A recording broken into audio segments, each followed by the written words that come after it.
Hello, Bill Farmer, your 5th District Councilman, welcoming you to our most special edition and our first ever COVID edition of LexPlore. We've come over here to the University of Kentucky to watch or learn about the slow destruction of the towers behind me here, because they're coming down in a very deliberate demolition, and it's a great story. Please stay with us.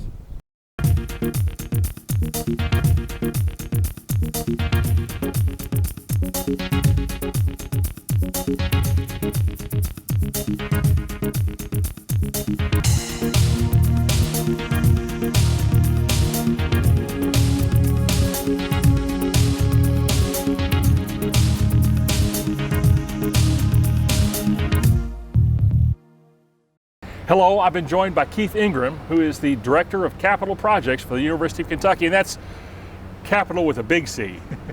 Not actually director. Oh no. No. What are you? I'm a project manager. Project with manager. Capital Projects. Well, I'm sorry. No. I would love to hear my boss when I said what is that. That'll be part of the playback. Okay. But you've worked in some capacity like this for 30 years. Yes, I have. I've been with this office for 30 years at the university. I've seen a lot of transitions at this campus for those 30 years, and a lot of infrastructure and capital improvements. It's been an exciting place to be. And you have really enjoyed it. I could tell from our conversation. I love this university, and I love the job that I do here. It's been a great department to work in. It's a great place for a lot of people and a lot of alumni. Thank you. Very much. I'm sorry just to be so, I've been so taken with this style of destruction here because it's so methodical. I've never really seen anything like it on such a grand scale. And you said there's 16 acres all in? There's just over 13 acres. 13 acres, yes. That we are dealing with in the demolition. Most of the site has been, what we're doing is more of a selective demolition on how we're taking the buildings down. Yes, sir. It's more of a deconstruction. I like that. And that allows us to reuse so many of the materials, not only when we start to fill in some of the areas where these basements are in these buildings, and there's a series of tunnels and basements that connect all of these buildings. Wow. So we use that material from the original concrete and the concrete block that's in the buildings to use and grind that up and use in the materials as sub-fill material. Will you fill in those tunnels? Oh yeah, we take the tunnels, everything comes out. Wow. So it creates a big basement area that we have to fill back in. But you have a lot of potential fill here. Oh, we do. Yeah, there's a lot of concrete, a lot of concrete block. All of the brick material gets pulled off of the buildings. Okay. That gets recycled for other things that our demolition contractor will do. Right. But all of the roofing materials comes off. All of the electrical, mechanical equipment comes out. They recycle those to different centers, can then dismantle those things and reuse those materials. So it's a very selective process on how all of those materials are dealt with now, as opposed to 20, 30 years ago when buildings were just torn down and it all went to a landfill. With one fell swoop? Yes, pretty much so. So we try to stay away from that as best we can. We definitely remove all of any hazardous materials that might be in there, and there are some asbestos materials that unfortunately at that time were allowed to be used. That was a used product, yes. So we take those out, and those go to selective approved disposal facilities that can handle how those materials are then dealt with. All right. So this contractor deals with all of that for us. I'll talk a little bit about the RFP process. Oh, please. When we issued the RFP back in December, we had a response to that in January, 20 firms from around the country. There had been a lot of interest for this demolition. A lot of firms were really interested. Response. It was a huge response, and it really was a little bit, I won't say overwhelming, but there was a lot to choose from. And with an RFP process, you look at it just from a standpoint of what's the best value, what's the best approach for the university. I understand. So we were able to narrow that 20 down to about a handful. We issued some supplemental information to ask them to respond back to that. Okay. They did. The firm that we selected was probably our #1 firm all along the way. Good. They are based out of the Cincinnati area. Is that it? I wondered. Yeah, they're somewhat local. Sunessis Environmental. Yeah. They've worked a lot on our campus in the past. Yes. So they're very familiar with us. We're comfortable with them. Good fit for everybody. So right now, you'll see that this is Kerwin 1 right here. As the window wells have all been removed, the glass has been recycled, all that stuff comes out. That gets dealt with in one way. The brick will then start to come out, and all that will be left will be the concrete structure and the interior concrete block. That will be then ground up on the site and stored on site, stockpiled until the basements come out, and then that material then goes back in its place. That is so it's a very orchestrated effort here. So anyway, and then of course the towers. One of the key approaches for the university was that we did not want to go about it with a standard implosion, which you typically see towers. Everybody's really familiar with the one in Frankfurt recently. Most recently. This was the very same architect. This was the very same construction type as that one. We all looked at the way that building was imploded. There was a huge amount of dust cloud that came out of it. Right. And for us, the impact there was not only our close proximity to our adjacent buildings, right, but we also have the two major medical centers right across the street, the Veterans Administration and Medical Center, which and we the could almost Chandler see Medical now. Center, Yes. and the Markey Cancer Center. And dust has a major impact to healthcare, and so Yes, sir. their concerns were how all this happened. So when we started issuing the RFP, we made a very direct point that we did not want to go after implosion.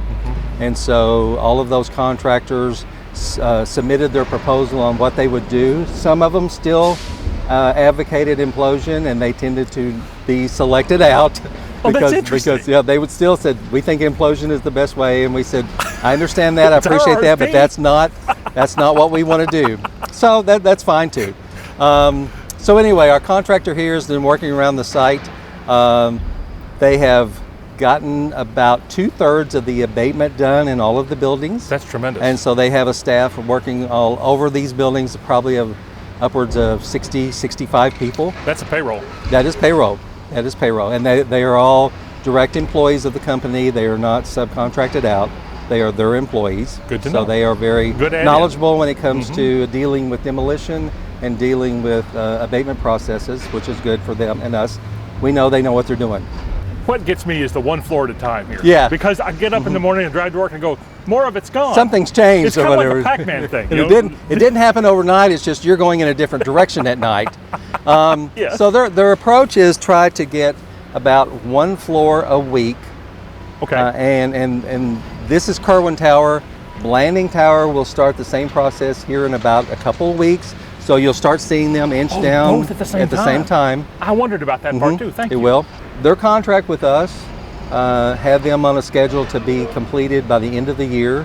It's very aggressive for them and us, but our goal with that was to try to get part of this site over here where the Kerwin low rises are, to be able to turn over to our residence hall partner, Greystar. Yes, sir. And their contractor. That has been somewhat kind of put on hold for a bit. Understood. To decide Completely where we're going to understood. get through Yes, sir. the next year. Whatever the new is. But, right, yeah. But the site will be redeveloped into 13 acres. That will be, the major part of it will be a lawn space and park-like, lots of trees. There will be 3 pockets in that 13 acres that will allow us to build future residence halls. Makes that will sense. then allow Yeah. new housing for our campus that we will need at the time that we need it. So Opportunity. we've been probably for the last year before this, we were already working on utility infrastructure relocations completely around the complex. Basically every utility that the university has, and we have our own steam and chill water generating plants, all of the utilities that we have on campus either went to this site or through this site to other buildings. Yes, sir. So we had to get all of that routed out around, and that contract will finish up at the end of July. So that's been very fast-tracked in getting those utilities out. So that's helped us get this demolition started. Yeah. So it's Everything's out of the been a way. very exciting process. So they placed anchors in here on all 4 sides for these. So yeah, so the gantries? scaffolding. What are those? They're not elevators. All What of are this scaffolding Yeah, basically scaffolding. allows them to move these platforms down each side. That's how they dismantle the brick and then take it off before the concrete and the concrete block is dealt with. So as they come down, these window wells start being dismantled Yes, sir. and taken down. And so in order to secure this scaffolding, they had to tie in directly to the concrete floor slab. So you see every other floor, they have taken a section of brick out and secured these into the true concrete structure, so that makes the whole thing stable all the way around. I wondered about what that was. Yes. You've got one lift on this side that helps move people up and down to work in the building. Okay. Because the elevators have been taken out, and that's how they're going to toss down all of the materials as it's crunched up. I wonder, I could hear something falling in there. Yeah, it all comes down inside. Genius, I love and this. And then conveyors out to a point where they can stockpile it. And then this lift over here on the other side Yes, sir. is taking materials that have been identified as hazardous or abated materials down. You lift those down rather than tossing them down. What you don't Understood. want to do is get those to a point where they drop on the ground and they just disperse out. So those get taken down very systematically and then removed from the site to an approved landfill at that point. Very well thought out. Yeah, I mean it is. I mean they really do know what they do that they're doing. So it's been an exciting process to work with them on that. You know, my time at the university, I've been involved in practically every kind of possible project that I could ever think of. And this is probably the first time I've done a huge demolition like this. I've done some smaller ones. This is noticeable, But this is very noticeable, and it's had a lot of interest not only from former alumni, but city people from the are all interested. Well, I'm here. What the It's been heck? on the Yeah. landscape for years, for 50 years. It was a comfortable backdrop. Very much and so. It's going away very quietly. much so. It was a point of reference. Oh, I'll be there at the complex, and everybody Yes, knew where the I agree complex with you. was. This was the place to live when I was here, right? You know. So, have you found anything of interest? Anything fun? Anything of interest? I don't know if craftsmen would have left a mark behind or anything. Or Not too much of those kind of things Okay. that I've noticed. We have found there were some original construction building documents that had just been down in a mechanical room for years that some of the housing people knew they were there, but they had just been, in a cabinet for years. They were fine. So we pulled those out. That's been interesting to look at those. I think we found that even though the entire complex was built at the same time, it was really built under 3 contracts happening at the same time. Really?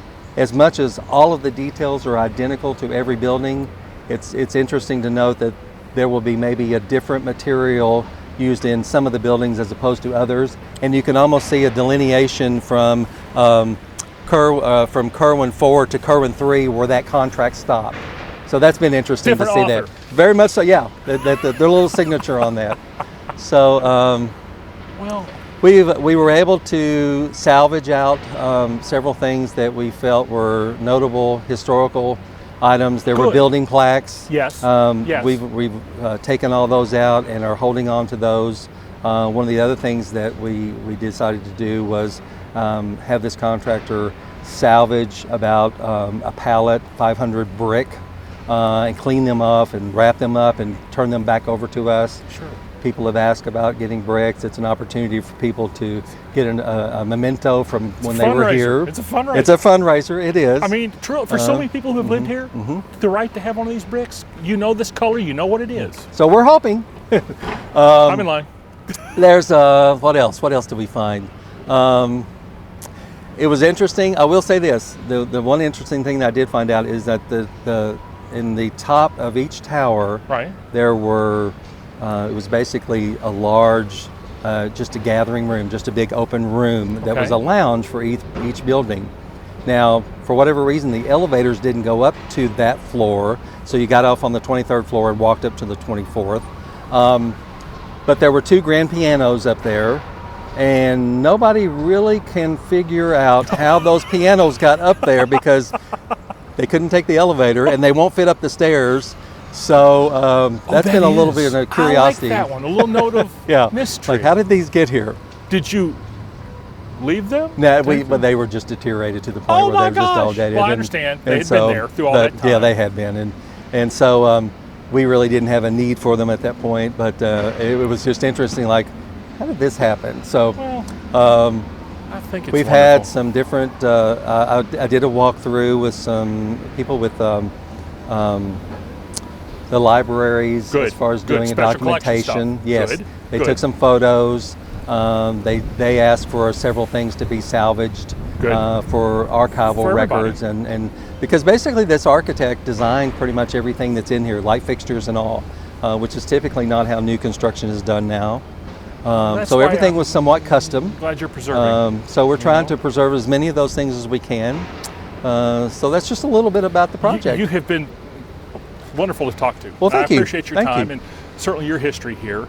And I don't know, we'll find a time to come back and visit when more is gone or something, or at. And when more comes back in. Well, that I would too. love you Yes, to see sir, it I as well. completely This agree. is what's happened in the last year kind of thing. I would be very excited to show everybody that. Must I think it will be beautiful. These two huge outlays of trees Yes, are sir. extremely important to us. Yes, sir. And we're very protective of those. I agree. So incorporating what we have left into what the new will be exciting to see. So please keep in touch. We'll look forward to it. Glad to have Thank you again You're for very your time. welcome.